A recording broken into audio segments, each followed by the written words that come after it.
రేపే ముక్కోటి ఏకాదశి అండి, అనగా వైకుంఠ ఏకాదశి అని కూడా అంటారు. గుర్తుపెట్టుకోండి, 30 డిసెంబర్ 2025 మంగళవారము నాడు వచ్చింది. చాలా అంటే చాలా విశేషమైనటువంటి రోజు.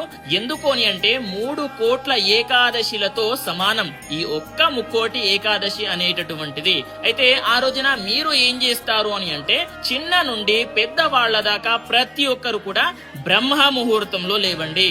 సూర్యుడు ఉదయించక ముందే లేచి తల స్నానము చెయ్యండి. మీకు చలి పెడుతుందని చెప్పేసి అలానే పడుకోకండి. లేచి తల స్నానము చేసి సూర్య నమస్కారం చేసుకున్న తర్వాత ఆ రోజంతా కూడా ఉపవాసం ఉండండి.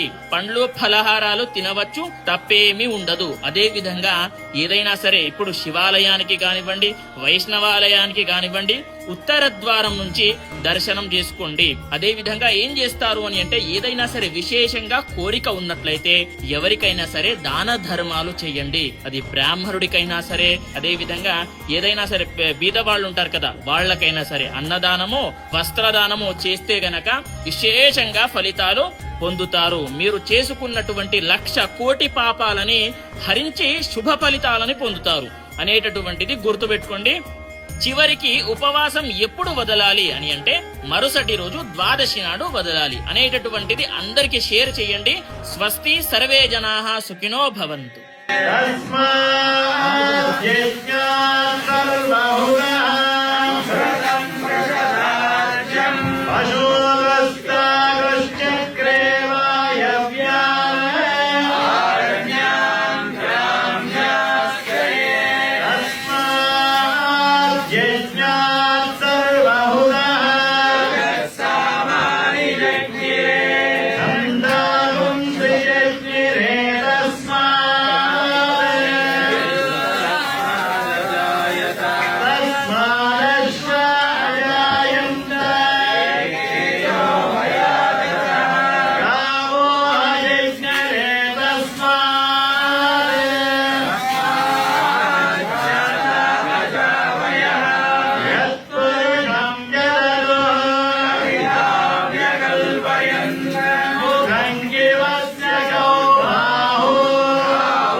Bye.